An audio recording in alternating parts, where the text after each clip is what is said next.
Hey everyone, welcome back. We're diving into a story today.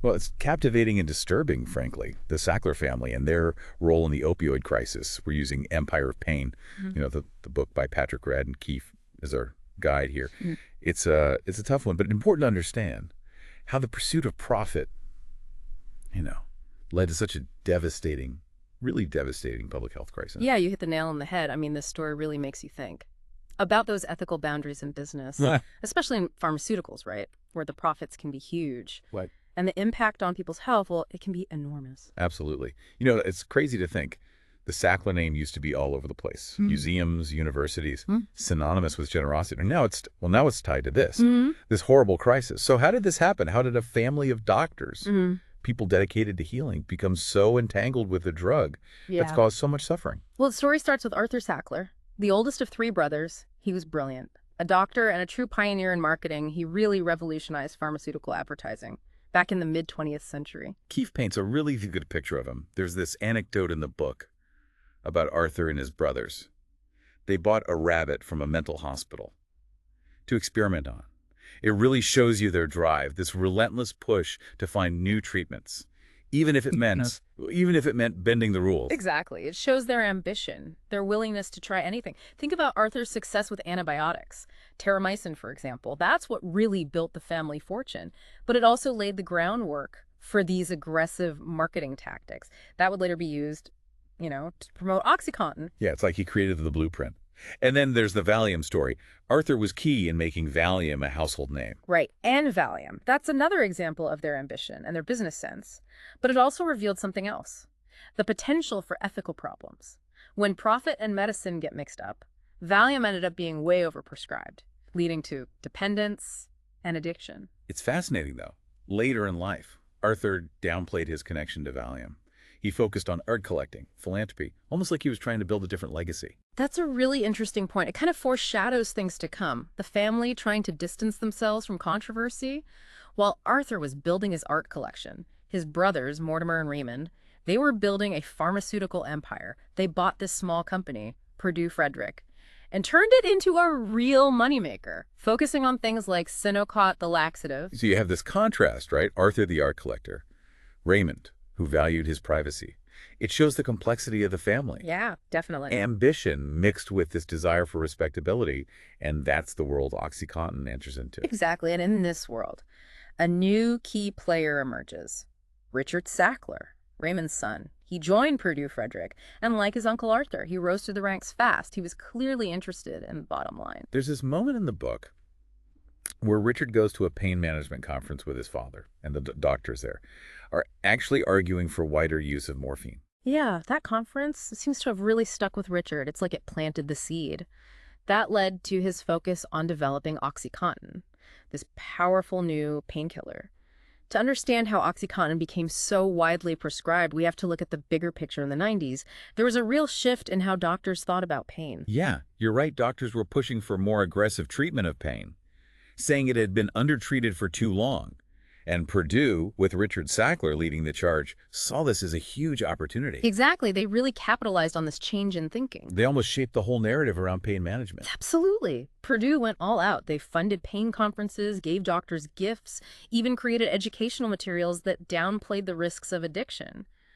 What's really striking is how they used what they called non-branded literature. Non-branded literature, what is that exactly? Well, it was basically marketing dressed up as objective medical information, presented as unbiased data, but it was carefully crafted to promote OxyContin. Wow, that's sneaky. How many doctors were influenced by this without even realizing it? That's the scary part. Purdue also made this persuasive video for patients called I Got My Life Back. It showed people talking about how OxyContin had transformed their lives. I could see how that would be powerful for people in chronic pain, Mm-hmm. but it also totally ignored the potential downsides. Exactly. And this aggressive marketing, combined with Purdue's claim that OxyContin provided long-lasting relief, led to a surge in prescriptions. Doctors were prescribing it for everything. Back pain, headaches, you name it. So they created this image of OxyContin as safe, convinced doctors and patients it was different from other more dangerous opioids. Yes, and that was incredibly dangerous. We know now that Purdue was aware of the addictive potential, but they downplayed that risk. They even used a single flawed study to claim that addiction was rare. Cherry-picking data to fit their story.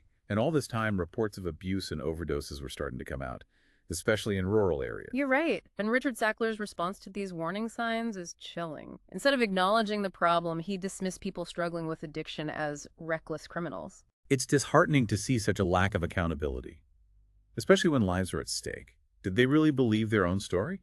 Or were they willfully ignoring the evidence to protect their profits? That's a question that hangs over this whole story. And Purdue went to great lengths to silence anyone who questioned their claims. They tried to discredit journalists like Barry Meyer, who were investigating the dangers of OxyContin, accused them of bias and spreading misinformation. Attacking the messenger. They even tried to pressure the New York Times to kill a story about OxyContin. Shows how far they were willing to go to control the narrative. They were masters of manipulation, and for a while it worked. They managed to delay accountability and keep the money flowing. But the truth eventually started to come out. Law enforcement started cracking down on those pill mills. Can you explain what pill mills are for those who might not know? Sure, pill mills were basically clinics that were handing out painkillers like candy, often without proper exams. They were a major source of illegal OxyContin. So shutting down these pill mills was a big step in addressing the crisis. Absolutely. As law enforcement tightened its grip, lawsuits started piling up against Purdue. These lawsuits exposed the extent of their deception. Internal documents showed that they knew about the risks all along, but chose to mislead doctors and the public. Damning evidence. In 2007, Purdue finally pleaded guilty to federal charges of misbranding OxyContin. A major legal victory, but it didn't stop them. They paid a big fine, but continued to market OxyContin aggressively, even as the opioid crisis was exploding. And all the while, the Sacklers themselves managed to avoid any personal responsibility. Yes, their business structure shielded them from personal liability. A clever legal strategy that allowed them to get rich while their company fueled a national epidemic. This story makes you think about corporate responsibility, the power of wealth to protect people from the consequences of their actions. It does, and it leads us to the next chapter, how the legal system finally caught up with the Sacklers and Purdue in the years that followed. Right, because even as the pressure mounted, the Sacklers were working behind the scenes to protect their fortune and their reputation. And those efforts would eventually lead to Purdue's bankruptcy, and a controversial settlement that left many victims feeling that justice hadn't been served. As the crisis got worse and the legal pressure mounted, the Sacklers had to change their approach. It's interesting. They reverted to a familiar pattern. Deny, control the narrative, protect their wealth. They had the money to do it. Hired top lawyers, PR firms, launched this massive campaign to try and repair their image. Right. Donations to charities, funding art exhibitions, trying to reposition themselves as philanthropists. But did it work? Could they really erase what they'd done with charitable giving? Not really. There was a lot of pushback. People were skeptical. Some were even angry activists like Nan Golden, who had struggled with opioid addiction herself. She started staging protests at museums and galleries that had taken Sackler money. Those protests must have been powerful. It's one thing to donate money, but to actually confront the human cost of your actions. Absolutely. Those protests were a turning point. They made it harder for the Sacklers to hide behind their philanthropy. It chipped away at their carefully constructed image. The walls were closing in. And then, in 2019, Massachusetts Attorney General Maura Healey filed a lawsuit that directly named individual Sackler family members. That was huge. For the first time, they were being held personally responsible. The lawsuit uncovered a ton of documents that showed just how deep their involvement was in Purdue's deceptive marketing. They were finally facing the consequences. Facing a wave of similar lawsuits from other states, Purdue filed for bankruptcy in 2019.